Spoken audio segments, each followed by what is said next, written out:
गंदा Pakistani family reaction में उम्मीद करता हूं आप सब खैरियत से होंगे, जाओगे, खुश होंगे, आबाद तो यार मेरा नाम बचा है। तो आज का वीडियो बहुत ही बड़ा निकल कर और है भाई। जो महिंद्रा थार को अमेरिका में चलता देख पाकिस्तानियों के पिछवाड़े से निकली आग। अच्छा, अमेरिका में महिंद्रा थार, ये क्या बोल रहे हो यार? क्या मजाक कर रहे हो यार? मतलब महिंद्रा तो थार तो भारत में ही है, ये कहाँ बात होगी कि अमेरिका में चल रही है? ये तो वॉच करेंगे तभी आइडिया लगेगा। तो कौन करते हैं start. The things I like about the Roxor, I like that it has a full box frame. The fuel mileage is just, oh my God, it's just way different, way better than anything else out there. I think for what it is and for what you pay for this thing, you get a lot for your money. Base model is $15,000, brand spanking new. You get a very capable off-road machine. I like that it has a 2.5 liter diesel. I like that it has a 5-speed transmission and a manual transfer case. Another thing that we love about it is it's just different. ये वो लोग थे जो America में महिंद्रा की रॉक्सोर को own करते हैं और उसे बहुत पसंद भी करते हैं। अमेरिका में रॉक्सोर के चाहने वालों की कमी नहीं है और इन्हें महिंद्रा की रॉक्सोर यानी कि थार अपनी सीजे जितनी ही पसंद आ रही है। इस वीडियो में हम जानेंगे कि ऐसा क्यों है, पर सबसे पहले जान लेते हैं कि थार की एंट्री अमेरिका में कैसे हुई और ये गाड़ी थार से रॉक्सोर कैसे बनी। सबसे पहले महिंद्रा की अमेरिका में प्रेजेंस को जान लेते हैं। तो महिंद्रा 1994 में ही अमेरिका में प्रॉपर एंट्री ले चुकी थी। उस टाइम उन्होंने वहां इंडिया में बने ट्रैक्टर्स को बेचने से शुरुआत करी और अपनी मेहनत से 2010 आते आते सिर्फ अमेरिका ही नहीं बल्कि पूरी दुनिया में सबसे बड़ी ट्रैक्टर मैन्युफैक्चरर बन गई। 2015 में कंपनी ने यूएस में यूटीवी मार्केट में कदम रखा और इस सेगमेंट में कई प्रोडक्ट ऑफर किए और 2018 में उन्होंने एक ऐसी चीज करी जिसने कई अमेरिकन्स को महिंद्रा की तरफ आकर्षित किया। उन्होंने महिंद्रा थार को अमेरिका में लॉन्च किया जिसका नाम वहाँ उन्होंने रॉक्सोर रखा।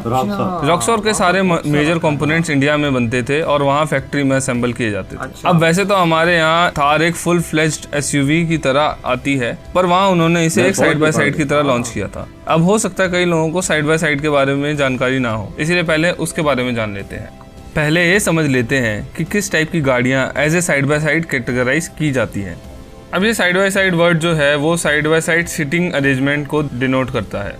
पर अब इस साइड बाय साइड वर्ड को बहुत ही लूजली यूज़ किया जाता है और इस टाइप की हर गाड़ी के लिए यूज़ किया जाता है जो ऑफ रोड ओनली व्हीकल होती है। ऐसी गाड़ियाँ जिनमें इंडिकेटर्स नहीं होते, आउटर बॉडी ज़्यादातर प्लास्टिक पैनल्स से बनी होती है, जिनमें कोई डोर विंडो नहीं होते, जिन गाड़ियों में विंडस्क्रीन नहीं होती, ऐसी गाड़ियाँ जिनके सस्पेंशन ट्रेवल बहुत लंबे होते हैं और ज़्यादातर गाड़ियों में 1000 सीसी का पेट्रोल इंजन ही मिलता है। ये सभी गाड़ियां अमेरिका के बेसिक रोड सेफ्टी टेस्ट को भी मैच नहीं करती हैं और इसीलिए ये मेन रोड और हाईवेज पर चलाई नहीं जा सकती। पर इन गाड़ियों को स्ट्रीट लीगल बनाया जा सकता है और इन गाड़ियों को स्ट्रीट लीगल बनाने के लिए कई कंपनीज किट प्रोवाइड करती है। अब थार जो इंडिया में एग्जिस्ट करती थी वो बिल्कुल बेयरबोन थी और थार में कोई एयरबैग्स भी अवेलेबल नहीं थे, पीछे बेंच स्टाइल सीट्स ही दी थी। तो महिंद्रा ने डिसाइड किया कि इसके फर्दर डेवलपमेंट में पैसा लगाने के बजाय इसे अमेरिका में as a side by side launch कर दिया जाए। अमेरिका में आने वाली रॉक्सोर इंडिया में मिलने वाली थार से हल्की सी डिफरेंट है।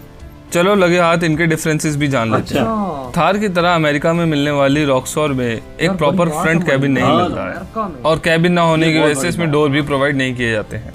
इसके अलावा इसमें डैशबोर्ड और फ्रंट विंड स्क्रीन भी नहीं अवेलेबल है जो कि थार में मिलती है। पर इसके अलावा बाकी हर कंपोनेंट चाहे वो चैसी हो, इंजन हो, टायर्स को छोड़कर सारी चीजें थार से ही ली गई हैं। रॉक्सोर अमेरिका में आने वाली यूटीवी इससे बहुत अलग है और बहुत कैपेबल भी। जहां दूसरी यूटीवी स्पोर्ट्स एक्टिविटीज के लिए ज्यादा सूटेबल हैं, वहीं this thing is fully blown वर्कहाउस।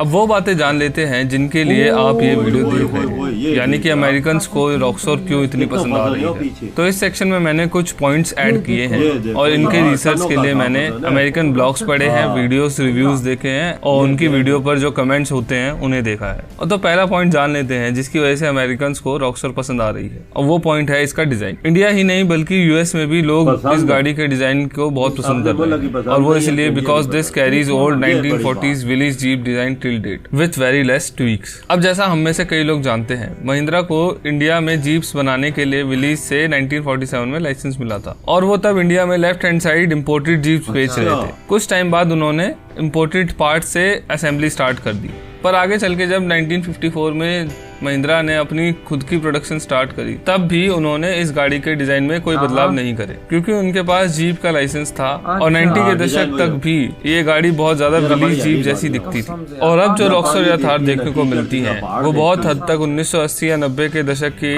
Jeep Wrangler से रिजेम्बलेंस रखती है। और ये एक बहुत बड़ा प्लस पॉइंट है इस गाड़ी का, क्योंकि Americans loves that era of Wrangler more than the current generation. अब जैसे कि जीप एक अमेरिकन ब्रांड है और रैंगलर वहाँ ऑलरेडी एग्जिस्ट करती है, तो हमें ऐसा लग सकता है कि वो लोग इसे एक जीप रिप ऑफ समझते होंगे, पर ऐसा नहीं है। अगर आप अमेरिकन्स के ये कमेंट्स पढ़ेंगे, then you will realize that they appreciate Mahindra's Roxor more than Fiat Chrysler's Jeep. At least तब जब एक रिलायबल और cost effective true off roader की बात आती है। और ऐसे हजारों कमेंट्स आपको रॉक्सोर से जुड़ी हर वीडियो पर देखने को मिल जाएंगे। Check em out. अब ऐसा इसलिए है क्योंकि FCA की जीप बहुत ही बड़ी, महंगी और हैवी हो गई है, पर विलीज जीप जब वर्ल्ड वॉर 2 के बाद सिविलियंस के लिए मार्केट में उतरी थी, तब वो एक more of a farm vehicle थी, डायमेंशन में छोटी पर बेहद ही कैपेबल ऑफ रोडर। और इस लेगेसी को महिंद्रा की रॉक्सोर करंटली आने वाली फिएट क्राइसलर की जीप से ज्यादा बेहतर तरीके से आगे ले जा रही है। रॉक्सोर को पसंद किए जाने का अगला कारण इसके इंजन से जुड़ा है, तो चलो इसके बारे में भी बात कर लेते हैं। अच्छा, जब भी हम किसी नए ब्रांड की कार को लेने जाते हैं, तब फ्यूचर रिलायबिलिटी एक मेजर कंसर्न होता है। पर महिंद्रा कोई कच्चे खिलाड़ी नहीं है, उन्होंने यूएस में भी अपनी रिलायबिलिटी को प्रूव किया है। पर अगर हम एक अमेरिकन की मेंटालिटी से सोचें, तो वो जरूर इंडियन ब्रांड को एक स्टीरियोटिपिकली अनरिलायबल समझ सकते हैं, क्योंकि इंडिया एक डेवलपिंग कंट्री है और चाइना की नेबरिंग कंट्री भी। और ऑटोमोटिव वर्ल्ड में चाइना अभी तक चीप एंड अनरिलायबल ऑटोमोटिव नॉकऑफ के लिए बदनाम है। पर जिन भी अमेरिकन्स ने रॉक्सोर को खरीदा है, वो इसकी रिलायबिलिटी की तारीफ ही कर रहे हैं। और अगर हम जीप से भी अपनी महिंद्रा को कंपेयर करें, तो मुझे इस बात में कोई शक नहीं है कि महिंद्रा के डीजल इंजन की रिलायबिलिटी उससे ज़्यादा अच्छी ही होगी, क्योंकि FCA यूएस में अपनी कोई खास रिलायबिलिटी के लिए नहीं जाना जाता है। क्या भाई? चाहे तो आप स्कॉटी किल्मर की ये वीडियो देख सकते हैं। जबकि Mahindra makes proven reliable diesel engines in India. Roxor में 2.5 लीटर का M2 DICR इंजन आता है, जो 65 हॉर्स पावर और 195 न्यूटन मीटर का टॉर्क प्रोड्यूस करता है। गाड़ी का पीक टॉर्क से 1500 आरपीएम पे ही मिल जाता है। इतना ज़्यादा टॉर्क इतनी कम आरपीएम पे मिल जाने की वजह से ये एक अच्छी क्रॉलर बन जाती है। महिंद्रा के इस इंजन के लिए यूएस में ECU अपडेट्स एंड टर्बोचार्जर भी अवेलेबल हैं, जो इस गाड़ी को 200 हॉर्स पावर तक प्रोड्यूस करने में मदद करते हैं। महिंद्रा के इस ड्यूरेबल कास्ट आयरन इंजन को इतनी हॉर्स पावर से कोई खासी दिक्कत नहीं होती है, और वो आप इस वीडियो में बखूबी देख सकते हैं। यहाँ पर महिंद्रा रॉक्सोर अल्ट्रा 4 नेशनल रेस में जीप्स के साथ कंपटीशन में है। इसके इंजन की पावर बढ़ाई गई है और इसमें रेस्ड सस्पेंशंस देखे जा सकते हैं। अक्सर देखने में मिलता है कि ज्यादा पावर बढ़ाने से गाड़ियों के हेड फट जाते हैं, पर महिंद्रा ने इस बड़ी हुई पावर को सिर्फ सरवाइव ही नहीं किया, पर अपने से 3 से 4 गुना महंगी गाड़ियों को पछाड़ते हुए ये रेस में सेकंड पोजीशन पर भी आई है। इन बातों से क्लियर हो जाता है कि महिंद्रा के इंजन काफी ज्यादा रिलायबल हैं और अमेरिकन भी इनको आगे और भी पसंद करने वाले हैं। जैसे महिंद्रा के डीजल इंजन लाजवाब हैं, उनकी बिल्ड क्वालिटी भी शानदार है और इसे पूरा इंडिया मानता है, और अब शायद अमेरिका भी मान रहा है। आगे वीडियो में देखते हैं ऐसा क्यों है। रॉक्सोर को अमेरिका में पसंद किए जाने का तीसरा सबसे बड़ा कारण इसकी बिल्ड क्वालिटी है। गाड़ी में बैठते ही आपको देसी लोहे का दम दिखने लगता है, और Indian manufacturer are known for their build quality. और अमेरिकन भी इस बात को मानने लगे हैं कि रॉक्सोर एक रगड़ गाड़ी है। रॉक्सोर में कोई भी चीज प्लास्टिक से नहीं बनी है। बॉडी के हर एक पैनल में मजबूत स्टील शीट का इस्तेमाल किया गया है, जिसकी वजह से ये गाड़ी बेहतरीन ऑप्शन बन जाती है फील्ड पर काम करने के लिए। रॉक्सोर की बॉडी बहुत ही मजबूत है और इसकी चेसी उससे भी ज्यादा कमाल की है। इसमें फुल बॉक्स स्टील फ्रेम का यूज किया जाता है। शायद आपको नहीं पता होगा कि फुल बॉक्स फ्रेम 80 और 90 के दशक में टोयोटा पिकअप में आता था और उस ट्रक को सबसे मजबूत ट्रक माना जाता है। आप चाहें तो ये टॉप गियर की वीडियो देख सकते हैं, जिसमें इतना सारा अब्यूज झेलने के बाद भी ट्रक चलने की हालत में होता है। वीडियो में आगे बढ़ने से पहले ये जरूर बताएं कि आपको ये वीडियो कैसी लगी, और अगर इस वीडियो से आपके टाइम में कुछ भी वैल्यू ऐड हुई हो तो please hit the subscribe button and like this video as well. गाड़ी को पसंद किए जाने का एक बड़ा कारण इसका प्राइस भी है। 2020 तक गाड़ी का प्राइस अराउंड $16,000 यानी कि 11.5 लाख के अराउंड था। लोगों को एक छोटे इंजन वाली और प्लास्टिक बॉडी वाली UTV के प्राइस में एक फुल ब्लोन व्हीकल मिल रहा था, जो 2500 सीसी के इंजन के साथ आता था। और अगर हम 40s की सिविलियन जीप को ही देख लें, तो वो भी कम प्राइस में ज़्यादा यूटिलिटी देने के लिए जानी जाती थी। गाड़ी को अमेरिका में इतना अप्रिसिएशन मिलने के बाद भी इसकी प्रोडक्शन को महिंद्रा ने वहाँ बंद कर दिया है।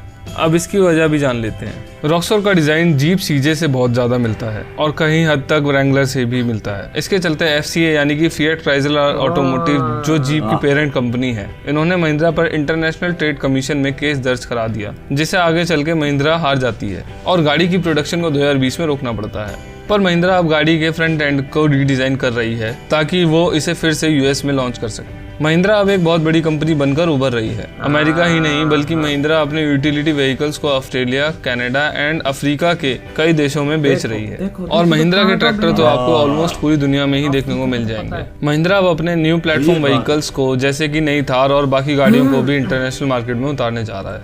वीडियो को एंड करते हुए इधर ये वीडियो खत्म यार, ये मैं तो पहली दफा सुन रहा हूँ। अमेरिकन थार के दीवाने। अबे भाई साहब नीचे कमेंट लिख रहे हैं, वीडियोस बना रहे हैं कि भाई साहब इससे बेस्ट ऑफ रोडिंग गाड़ी पूरे अमेरिका में नहीं है और ये बजट के अंदर है। $16,000 क्या है उधर भाई साहब, इतनी महंगी गाड़ियां हैं उनकी। और भाई इससे ज्यादा काम की है ही नहीं, बिल्कुल इससे ज्यादा शक्तिशाली है नहीं। वो तो देखो पीछे कितना वजन था तो कैसी खींच रही थी कि कोई पीछे हो ही नहीं। वो लकड़ी का टनों के हिसाब के वजन है। ये वो जीप की खींच रही थी महिंद्रा की। देखो ना ये वो देखते हैं ना यार, हमारे मुल्क की कैसी चीज बनी हुई है तो महिंद्रा की कैसी है, मेड इन इंडिया ने जो बनाई है और सस्ती और उसमें टर्बो इंजन ऐसा है कि उसके सामने तो कोई चीज ठहरती नहीं। अबे वही ना यार, मैं टोयोटा वो जो है जैसे हाईलैक्स कहा जाता है उससे भी आगे निकल गई। ये देख वो रेस लगी हुई थी ना, 4-5 गाड़ियों को पिछाड़ा उसने। अबे वही ऑफ रोडिंग में, यानी भाई साहब अमेरिकन कहते हैं कि थार के जैसा कोई मुकाबला नहीं। और थार यार, अगर आप लोगों में से किसकी ज्यादा फेवरेट है कमेंट में बताना, किसके पास है बताना।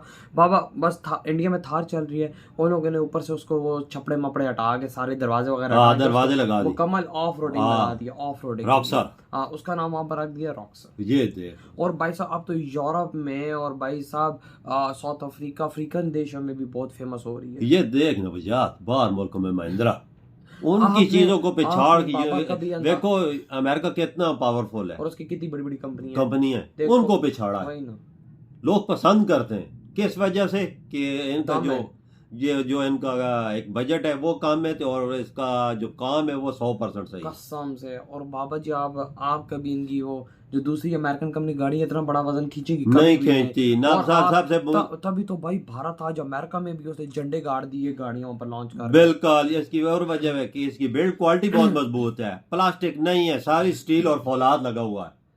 स्टील सारी फुल। आजकल गाड़ियों में लो आता है और वो भी 3 डब्बे की तरह। आप अंदाजा लगाए ना भाई, वजह महिंद्रा और इंडिया जिस मकाम पे हो ना उधर अपनी चीजों पे कोई कॉम्प्रोमाइज नहीं।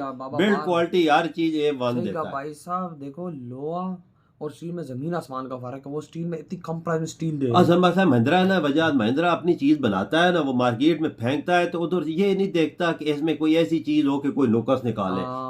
हर चीज A1, इंजन से लेकर टायर तक। देखो गोरो ने A1 बोल दिया। गोरो ने। तो यार आप लोग बताएं आपका कहते इतनी बड़ी अचीवमेंट पर इधर ही वीडियो खत्म करते हैं।